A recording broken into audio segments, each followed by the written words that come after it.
this is Catherine from Accelerated Reader Reading Books for You. Today I will be reading Fallen Blooms, a collection of dark love poems by SRIJIT Raha and SNEHA Manek.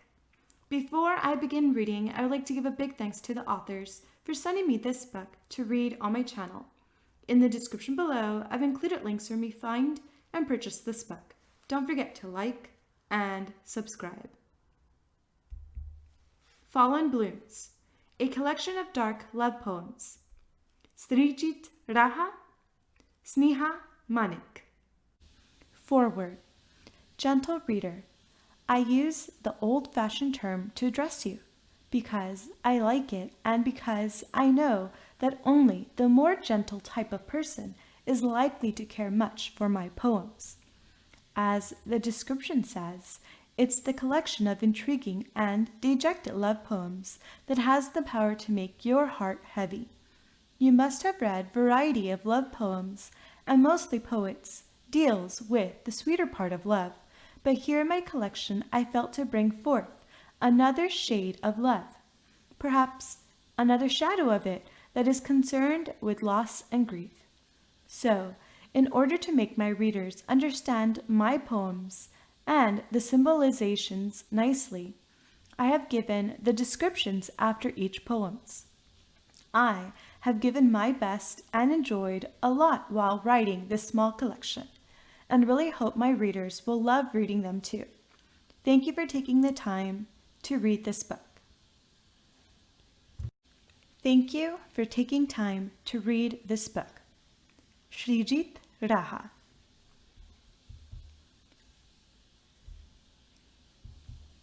This is for you who is reading it now.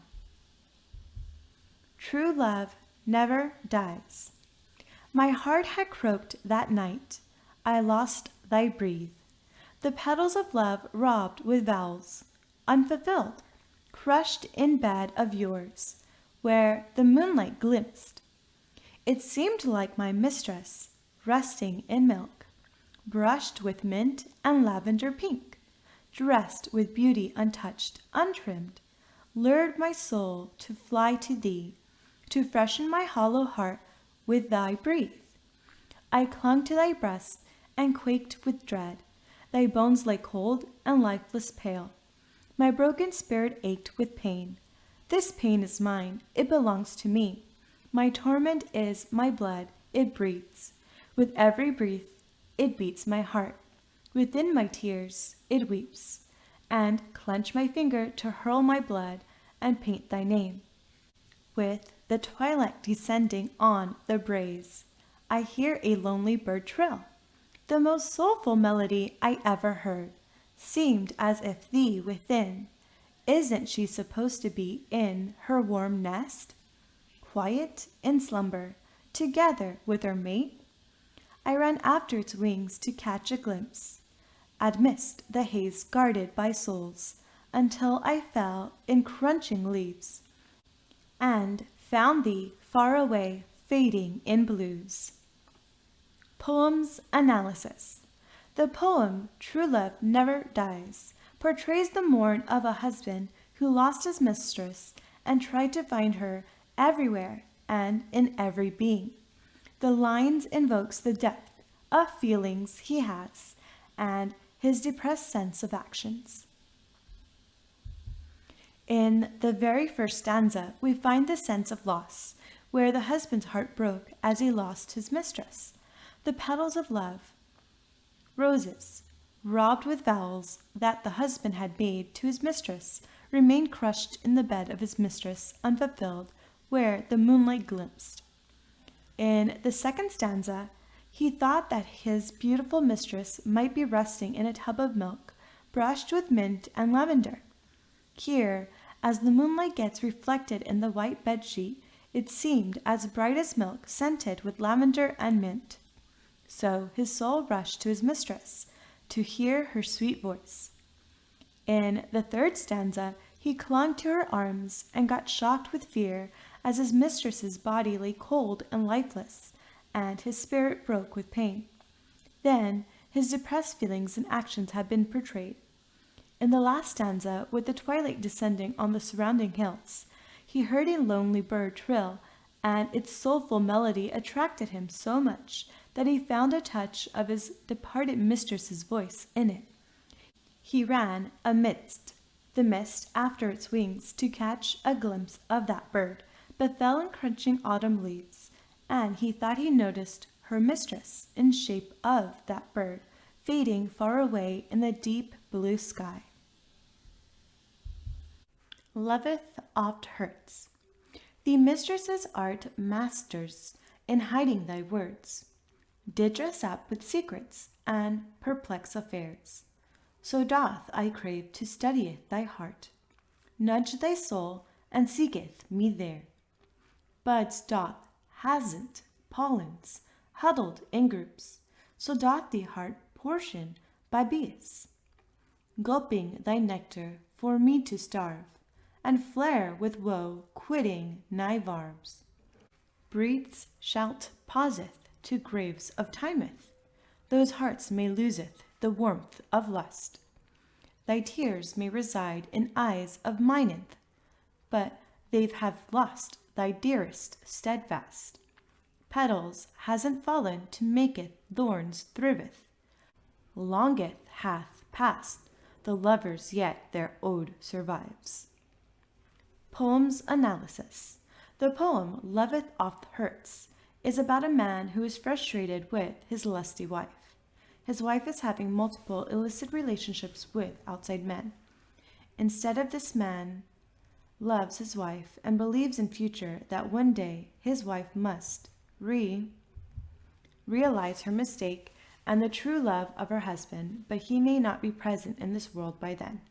In the beginning line, the man depicted his mistress's character portraying the woman's character as a whole. The woman's character, according to him, is very perplexed and unpredictable. They have an inbuilt power to hide words and dress up with secrets. So he wanted to study her heart and believed that he is the only resident of that place. The phrase, buds doth hasn't pollens huddled in groups, so doth the heart proportioned by bees, means that flower consists of groups of pollen grains, and like that his mistress's heart is proportioned by men who consume her nectar. Love and virginity and making the man feel neglected. The phrase, those hearts may loseth the warmth of lust, means that the men who have the lusty relationships with her looking to her youth will one day lose their lust and will fly to some other woman, and she will realize her fault, and both of them will regret that day. But the time will get past, and she may lose her dearest true lover. Silent lovers. We the silent lovers of nature, so close to the beings, yet far from thou quirks, meet so often in the dark, as the eye of heaven overrides. Far from the northeast, my lover pushes the prow, her eyes of longing in startled little waves, leaping, blushing, forming echoes. The hairs from my skin blooms the petals of love, welcoming her glow to make them wet. Lingers their fragrance that hugs love to everlast, just as the blue god embraces his soul. Poem's analysis. First stanza. The metaphysical poem is about the silent lovers of nature who are so close to the living creatures of this planet, yet far from the complicated minds of the common man. They meet very often in the dark, night, when the eye of heaven resides. Here, a love between the blue planet, Earth, and his lover moon, the white planet, is portrayed. Now, our blue planet, Earth, symbolizes the blue god Krishna, and the moon symbolizes his beloved Radha, the white god. And here, the sun symbolizes the people who are jealous of their love, and Ayan Gush, the husband of Radha, is in the forefront among this jealous persons. Second stanza. Far from the northeast, the moon rises up the horizon, and Vrindavan is also located in the northeastern part of India, from where Radha is coming to meet her lover by pushing the prow against the waves of the river Yamuna, and her tears of longing startling the water-forming echoes. Third stanza. The hairs of the skin, which symbolizes the plants and trees which came out from the soil, blooms the petals of love, flowers, and that in turn symbolizes the sense of excitement of Krishna to meet his Raha.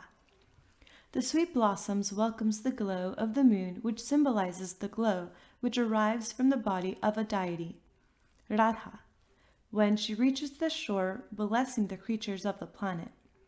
The fragrance that lingered makes love eternal, and just then the blue god embraces his soul, Radha, the earth and the moon's love-making. Poet's gift. When the world gets crammed with lies and woe, and blokes cast wings of alpine range, some ice hearts melts through dragon's breath, to bear the bard soars to rend its cage. They flee through woods to dye them green, and spray their nibs in ether of dreams, to preserve thy soul in realm of peace, thus mend our scars in rills of bliss.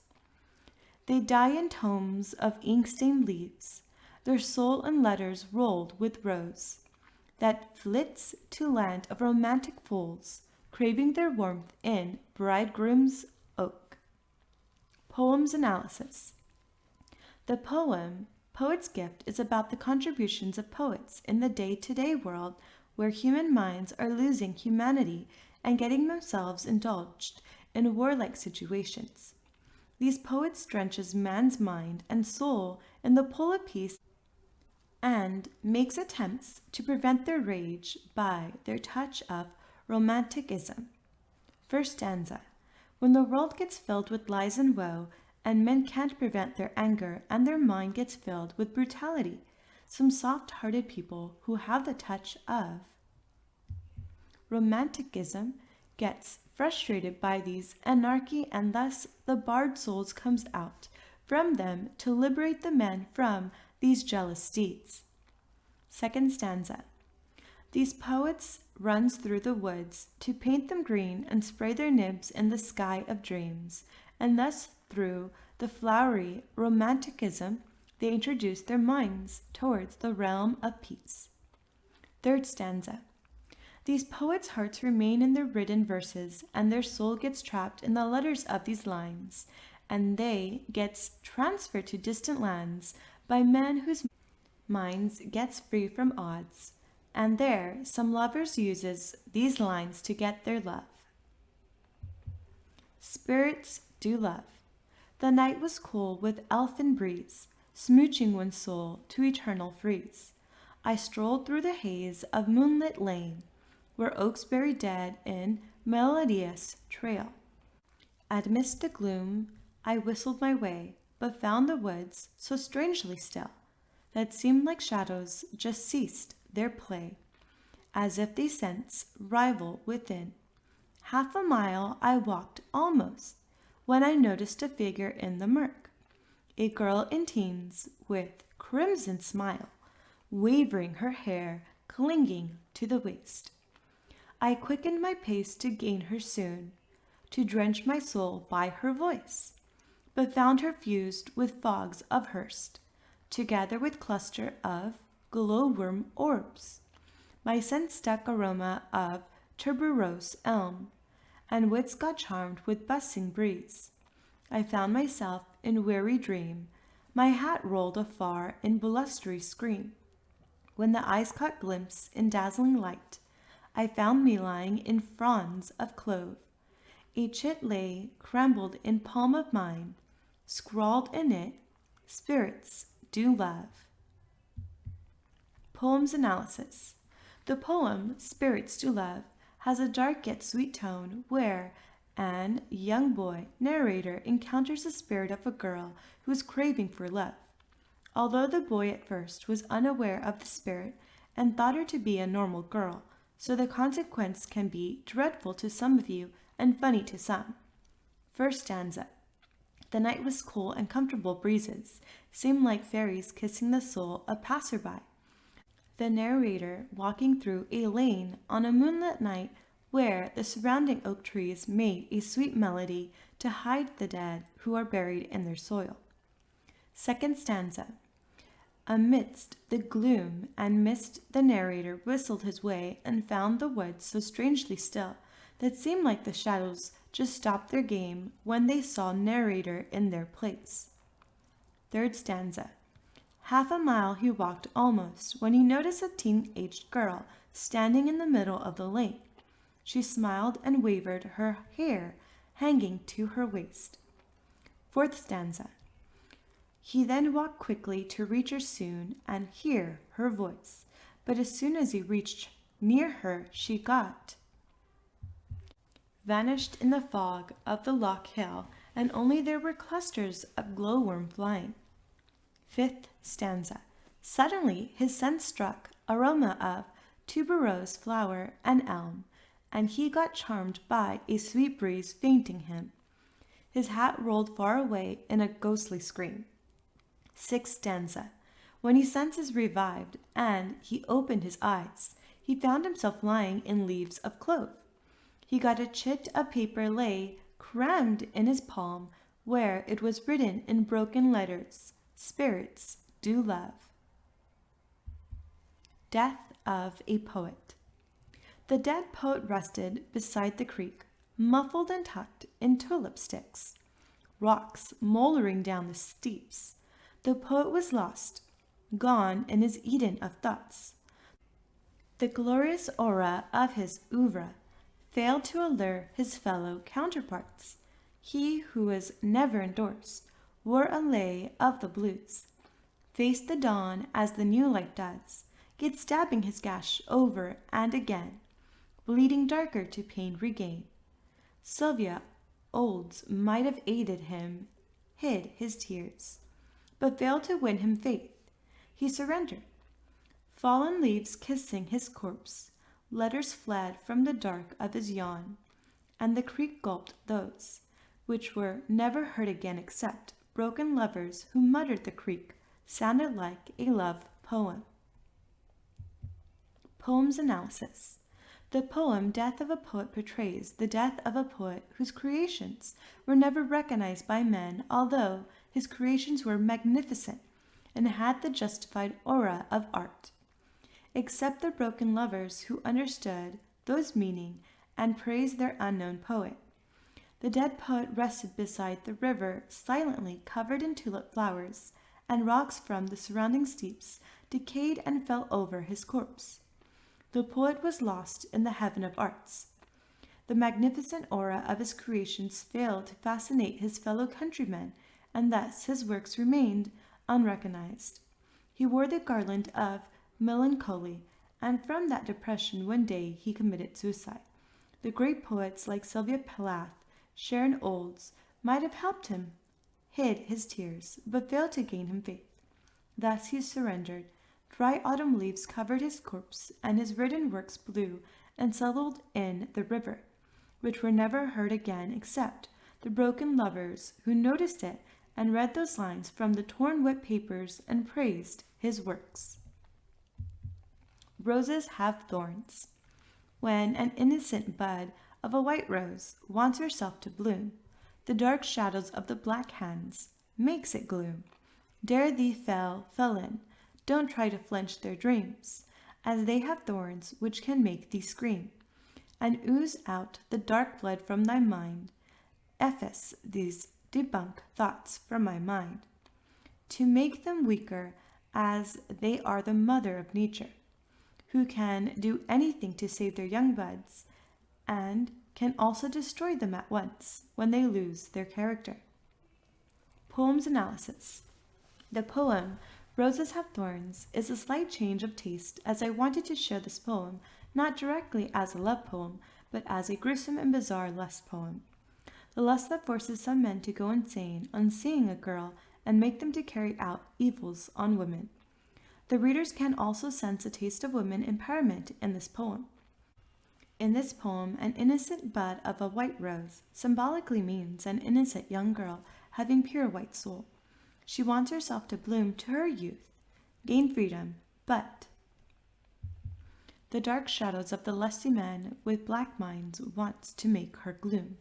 The phrase, dare thee fell in, don't try to flinch their dream, means that the poet wants to make these brutal men alert, not to try to flinch their dreams as they have thorns that can make them scream.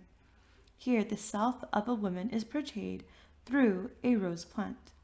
Although women are soft like a rose, but they also have the power to defeat these men and ooze out the dark blood, brutal thoughts, from their mind. So these men must remove their thoughts to prove them weaker, as they are the mother of all beings who can do anything to save their young buds, children, and can also destroy them at once if they lose their character. Lovers in pain. The starry night and the deep blue sky, the moon lay dimmed on ocean's breast. The lovers clutched in each other's hearts, hearing the beats of dreams in chest. The cicadas trilled in surrounding hedge that filled the air with a dreary tone. Their faces shone lucid in moonlit sand. Doesn't they felt so weirdly lone? The waves echoed and whispered in dark, thrashed against their feet and passed. Recalling their dreams, they played with their toes under the giant fleshless tree, caught flowers welcoming their way. They tried to hide from urban dins, where baffled minds quizzes their essay, so they fled to this obscured shore, far, far away from mortal score. Poem's analysis. The poem Lovers in Pain is about the lovers whose love haven't been accepted by the society, and the men used to smile and make fun of them. So one day they fled to a land unknown to these men to enjoy some lone moments of their life, unnoticed by the eyes of these unromantic men of rhymeless society. The poem begins with description of a dreary isolated shore, where the lovers clutched in each other's heart and their ears in each other's breast, listening to their passionate heartbeats. The time was night with deep blue sky, filled with stars, which are used symbolically in this poem. The cicadas trilled in the surrounding hedges that filled the air with a monotonous tone. The faces shone brightly as they laid on the moonlit sand. The waves echoed and thrashed against their feet and passed. Recalling their memories and future dreams, they played with their toes under the big, fleshless tree, symbolization of rhymeless society, and caught flowers, symbolization of new life, welcoming their way. They tried to hide from urban din and bustle where the perplexed minds of men questioned their existence of love. So they fled to distant shore, far away from human score. I would have loved thee more. I would have loved thee more. I wish thee to stay, for I, gripping my arms in breast of yours, so dimmed my wits that believed this life, but failed to notice its shadow. Now I score thy grave to see thee more, and sleep with thee in the dark meadow. My prose for thee have grown into weeds, so stiff, so pale, with lifeless views. My blood had shrank in inks of nibs, that sketches the ribs of yours. I smell thy hairs, I smell thy twerks, and kiss it over and over, to cry in thee, to be in thee, to fade in thee forever. Poem's analysis. The poem, I Would Have Loved Thee More, portrays the laments of a newly married man who lost his beloved wife all of a sudden. His tragic torments are described in this poem. He wished her to stay forever, gripping his arms in her breast. But what a fate! He is cursing the life of man, which always comes with a shadow. Death. It's the reality. Thou, it came too soon for her. So now he score her grave to watch her again, and sleep beside her as earlier. He had written a number of poems for his beloved wife, but they are of no use now. Weeds have grown on them and made it stiff and lifeless. He sketches the picture of his love, using his blood, and smells and kisses her fallen hairs, and ornaments over and over to remember the short golden moments of their married life. Love is what I feared a lot.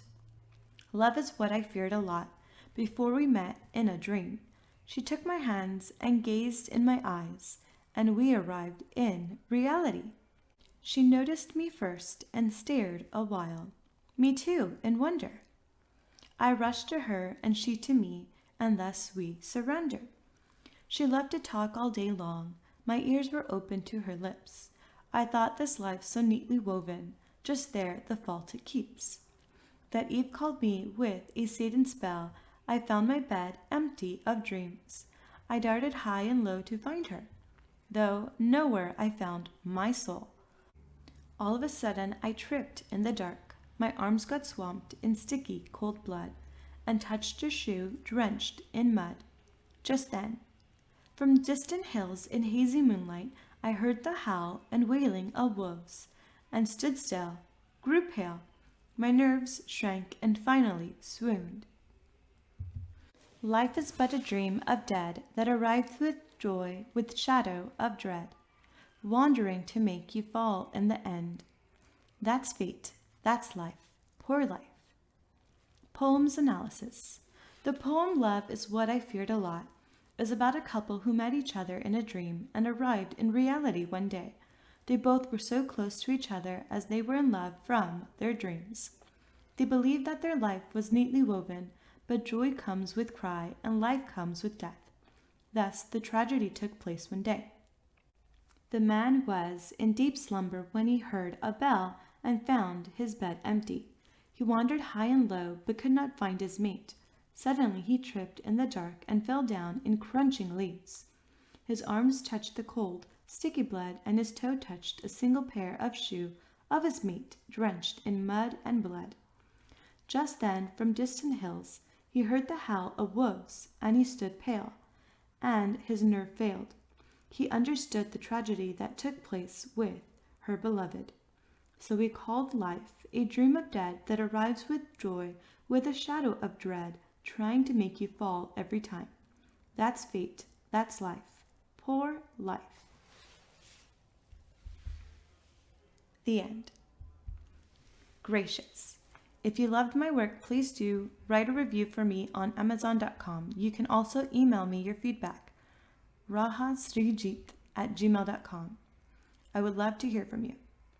Thank you for listening. Don't forget to like and subscribe. In the description below, I've included links for me to find and purchase this book.